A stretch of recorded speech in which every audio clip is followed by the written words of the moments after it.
We just watched Twisters. So this is the legacy sequel to the 1996 classic disaster movie Twister. And this time it's directed by Lee Isaac Chung. So yeah, let's see how this holds up. And we'll talk more about it in just a second. Twins! We got twins! Twins! Let's all go to the lobby. Let's all go to the lobby.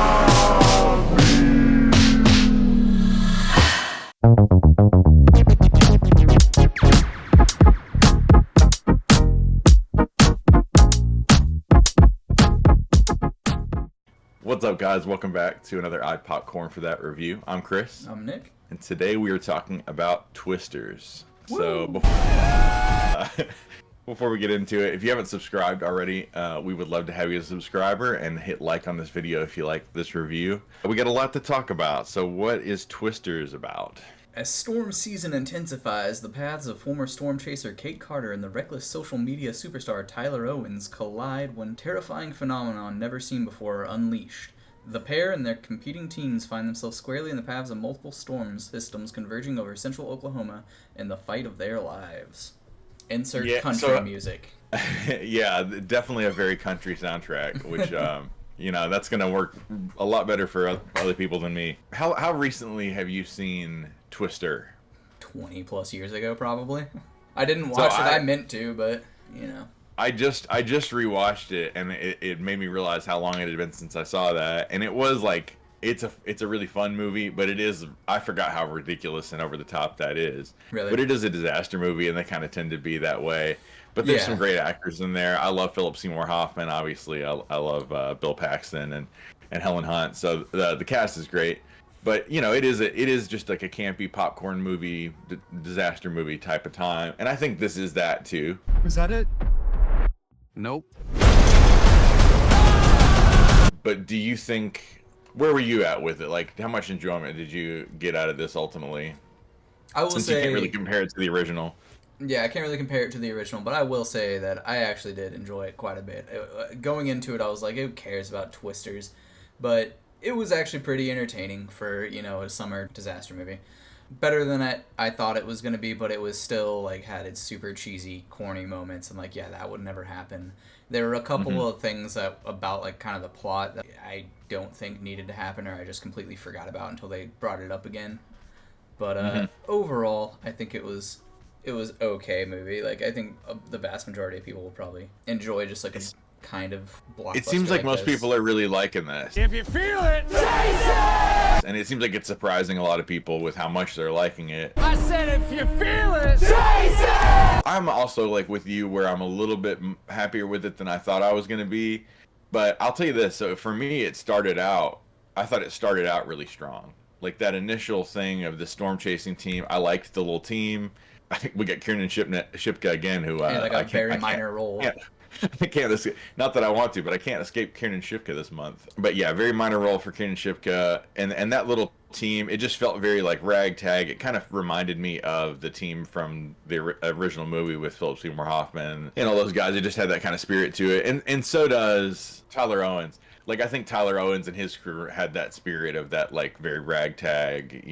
I like that kind of dynamic, and they're all these nerdy dudes. There were things that had that similar spirit, and obviously in the beginning they're trying to do something very similar in spirit again to, more than just in spirit, to what's going on in the first movie. I don't know how well that would work in real life or whatever, and that's a whole separate conversation that somebody that knows more about science and chemistry could answer. Yeah. But it seems like we would be doing this in real life if that's going to work. But all that aside, I will say though, man, very risky, class project. For sure. I guess, is she trying to get her master's or something?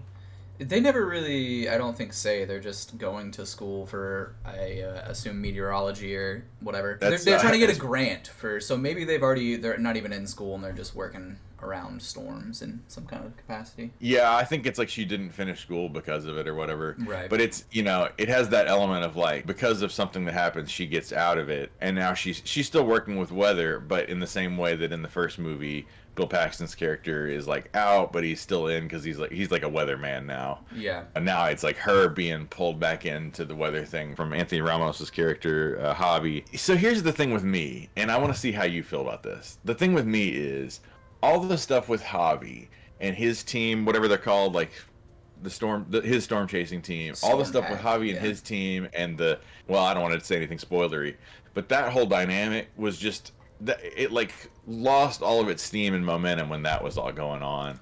And then the best parts of this for me were all the stuff that involved Glenn Powell, Daisy Edgar-Jones, the team with Glenn Powell, but it got bogged down and overly long, it felt like, because of the the Javi storyline.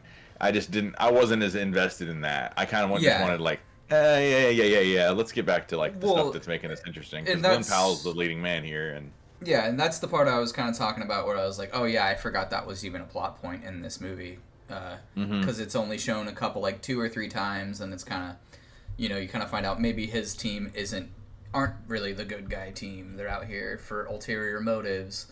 And Glenn Powell, who you think is just making money off of people selling stupid T-shirts and stuff, maybe he is doing it for the right reasons. But I did really for like the whole thing that they were doing that was kind of questionable morally, I had forgotten about multiple times until one character shows back and I'm like, oh yeah, they're doing that thing.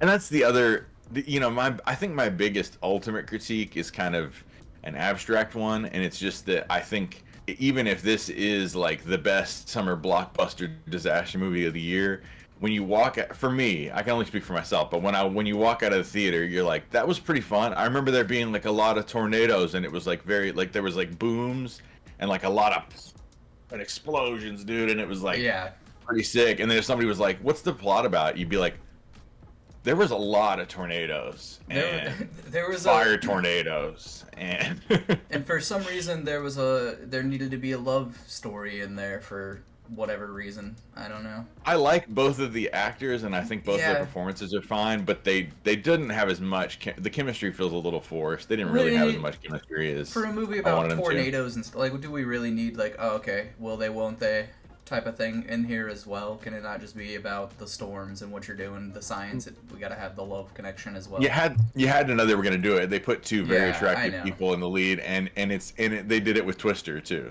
So it's like it's going to be and she kind of looks like young Helen Hunt too. I wonder if they did that intentionally. Like, were they trying to look for somebody that looks a little bit like young Helen Hunt? I don't know. And we do get throwbacks, like the little Dorothy little guys from the original movie.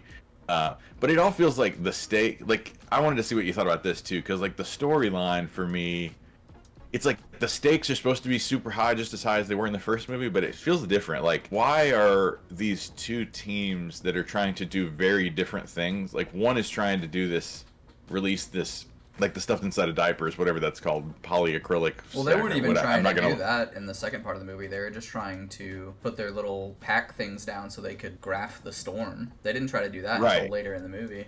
It just feels like there was like this element of like, we got to get to the storm first, and it didn't feel as like, I don't really understand why you guys are racing you're always racing each other. Everything's a race to get there. It felt like it made more sense in the original movie for it to always be everybody's in a hurry, and it's like we could save people with this, but it's like everything feels very like, how practical could this ever be? You have to like get out in front of a tornado, drop the thing, get out of there in time, and I don't know. Yeah, it's just kind of a ludicrous plot when you think about it at all, which is fine. They kind of both movies kind of are. I think the performances are fine, especially Daisy Edgar-Jones and Glenn Powell. I think were good performances. Some of these though less so to me, I guess. Yeah, I was interested to see, I think her name Katie O'Brien in it, like after seeing her in Love Lies Bleeding, and just such a small role. Like all of Tyler's team, it had a couple of recognizable people, but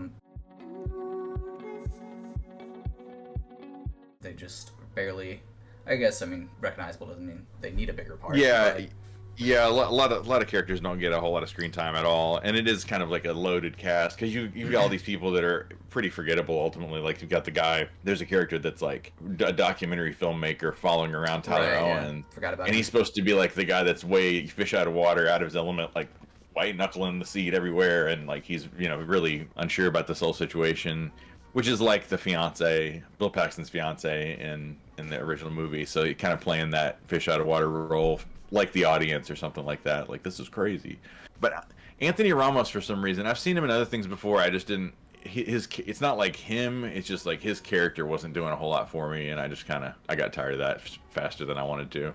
I can see that because he was kind of. They kind of established like apparently he did like Kate, but then nothing ever happens there. That seemed to hold like another pointless plot line that just disappeared for no reason. He didn't. Yeah, it didn't go anywhere. It didn't make any sense. This is turning out to be a Glenn Powell summer, though, huh? Like, Hey man, everything's turned up Glenn Powell. I think he's a good actor and obviously a very attractive man. If you like the guy, I absolutely think, for me, the Glenn Powell movie of the summer is Hitman. So you should absolutely check out Hitman if you got Netflix, because that's a better movie than this. Yeah. But this is not bad at all. So what's your rating? Have you thought about that? Yeah, it's like I want to go a little bit higher, but at the same time, I know I've given movies I liked more than that score. So I'll say it's like a 6 for me. Yeah, I think I agree with you. Actually, we're agreeing a lot recently. Yeah. But I agree. I think it's a 6. It's better than okay. Most people are gonna probably like it. Yeah. Actually, more than both of us did. So it's a good time at the theater, and it's turning a lot of people out at the theater. So obviously, people are really enjoying the heck out of this. And whatever the movie is, I'm glad to see people turning up to theaters. So Yeah. that's good to see.